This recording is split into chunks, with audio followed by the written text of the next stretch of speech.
Have you heard of a dance so dangerous that the drums never stop, the fire never burns out, and the dancers never come back alive?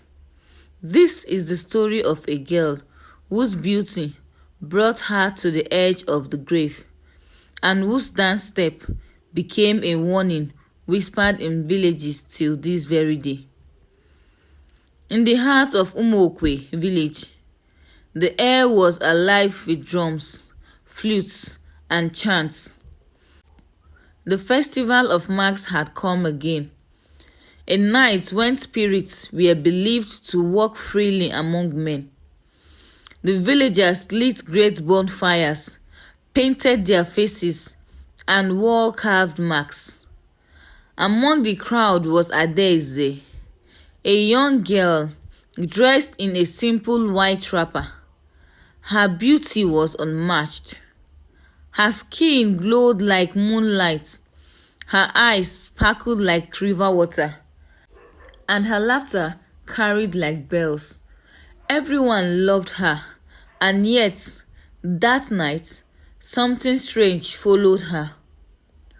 When Adaeze danced with her friends, the crowd cheered, but no one noticed the shadow that moved behind her, long, thin, and shaped like a skeleton. As the festival grew wider, a tall masked figure appeared. His mask was carved from dark wood, painted red and black, with hollow eye sockets. His presence silenced the drums for a moment. No one knew who he was, but his voice was deep and smooth as he stretched out his hands towards Adaeze. "Dance with me," he said. Her friends tried to pull her back. "Don't go," whispered one. "His spirit is strange," warned another. But Adaeze, too proud of her beauty, smiled and placed her hand in his arms. "I am not afraid." The drums resumed, louder than ever. The stranger spun her in the center of the firelit square, and the crowd roared as they began to dance. At first, the dance was ordinary. He twirled her, lifted her, and matched her every step. The villagers clapped, shouting her name. But then, the firelight flickered strangely. When Adaeze spun, the stranger's shadow no longer looked like human. It was thin, bony, and sharp. His fingers in the shadow stretched like claws.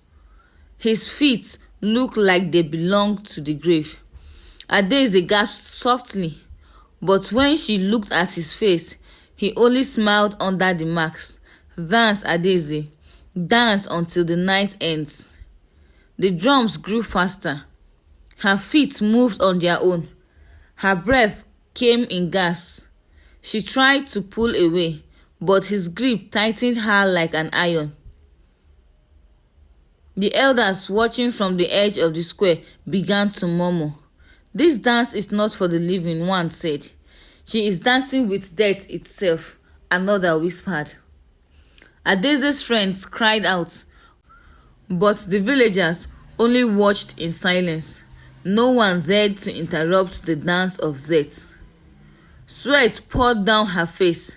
Her wrapper clung to her body, yet she could not stop. Her feet bled on the ground, but the stranger's hands held her tighter. And then his mask slipped. What she saw made her heart freeze. Behind the mask was not a man.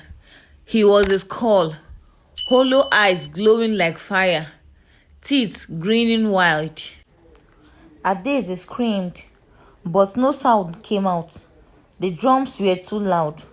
The fire was too bright. The spirit leaned close and whispered, "You are mine, Adaeze. Once you begin this dance, you cannot stop."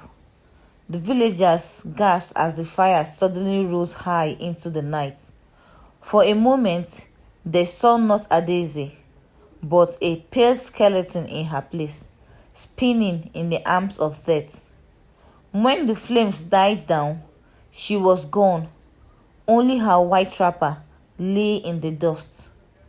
A year later, another girl wore Adese's old wrapper at the festival. The moment she stepped into the firelight, the drums began on their own, and in the shadows, a tall masked figure waited with his hands outstretched.